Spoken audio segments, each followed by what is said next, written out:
বিয়ে করতে যাওয়া ছেলেকে বাবার কাছে ডেকে মাথা হাত রেখে বললেন, আগেকার দিনে নতুন বউকে পালকিতে চড়ানো হতো কেন জানিস? তাকে তো গরুর গাড়িতেও আনা যেত, তা না করে পালকিতে ওঠানো হয় কেন? সত্যি কথা বলতে সে কতটা সম্মানিত তা বোঝানোর জন্যই পালকিতে চড়ানো হতো। পালকি থেকে নামানোর পর এই সম্মান কমানো যাবে না, সারা জীবন পালকির সম্মানেই তাকে রাখতে হবে।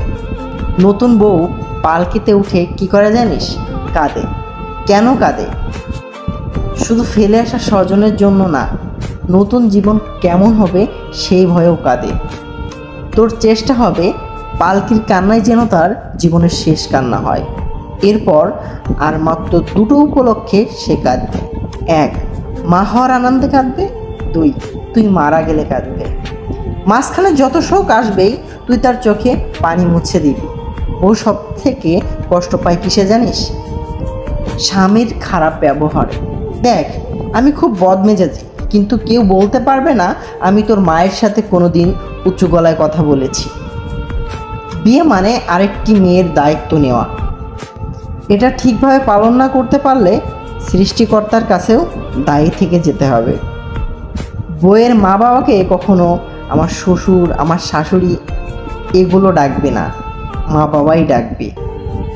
আগের ডাকগুলো কোনো মেয়ে পছন্দ করে না। তুই ওগুলো ডাকলে বউ ঠিক সেভাবেই আমাদেরকে ডাকবে। এটাই নিয়ম। মনে রাখিস, সৃষ্টিকর্তা পাল্লা সমান। এক পাল্লায় তুই যাই রাখবি, অন্য পাল্লায় ঠিক তাই রেখে দুজনের ওজন সমান রাখবে। বিষয়টা হচ্ছে এমন, এই যে কথাগুলো বললাম, এখনকার যুগে অনেক ব্যক্তি আছে যে কথাগুলো মানতে চায় না। অনেকে আছে নিজেকে এত বেশি বড় করে রাখতে হবে, আমি স্বামী এতটাই বড় করে রাখতে হবে যে ওয়াইফকে কখন কষ্ট দিচ্ছে বা তাকে ছোট করতেছে এটা কখনো তোয়াক্কাই করে না। দিন শেষে সে নিজেকে রাজার মতো করে রাখতে চায়, কিন্তু তার যে একটা রানী আছে সেই রানীকে আর রানী মানতে রাজি নয়। এমনটা কেন?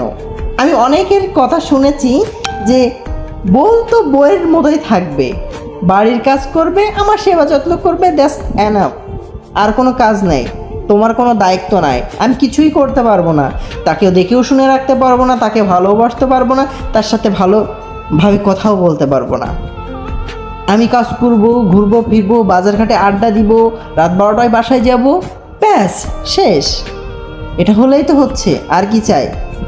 আসলেই কি এটা ভেবে দেখুন তো, তারা আপনার সংসারে এসেছে, তারা কি চায়? শুধুই কি চায় যে আপনার বাসায় আপনার সেবা যত্ন করবে, এতটুকুই, আর আপনার সন্তান লালন পালন করবে? শুধু এতটুকুর জন্যই যদি হয়ে থাকে তাহলে এই বিয়েটা আপনার করার দরকার নাই। একটা রোবট কিনে আনবেন, সেই রোবটের দিয়ে ইচ্ছা মতন সব কিছু করাবেন। ওখানে কোনো অনুভূতিও থাকবে না, আর ওখানে কষ্ট পাওয়ার কোনো আশঙ্কাও থাকবে না। গ্রামের অনেক মানুষ আছে যারা এখনও নিজেদেরকে মানিয়ে নিতে পারেনি। তারা নিজেদেরকে এতটাই বড় মনে করে রাখতে চায় যে তাদের পরিবারের প্রিয়জনকে, তার কাছের মানুষটাকে, তার স্ত্রীকে তাচ্ছিল্য এমনভাবে রাখে বা এমন করে। হ্যাঁ, হতে পারে আপনার বিয়ের 10 বছর পার হয়েছে, হতে পারে বিয়ের 15 বছর পার হয়েছে, তারপরেও কি তার সাথে আপনি এরকম আচরণ করবেন? কখনোই নয়। বউকে একটু বেশি ভালোবেসে, না হয় পরিবারকে একটু বেশি সময় দিয়ে হলেন একটু বউ পাগল স্বামী, কিন্তু তারপরেও পরিবারের শান্তি আসবে, যে শান্তিটা আপনি বাইরে থাকলে কখনোই পাবেন না। এরকম শান্তি খোঁজার জন্য আপনি বারবার বউ পাগল হন, পরিবার পাগল হন।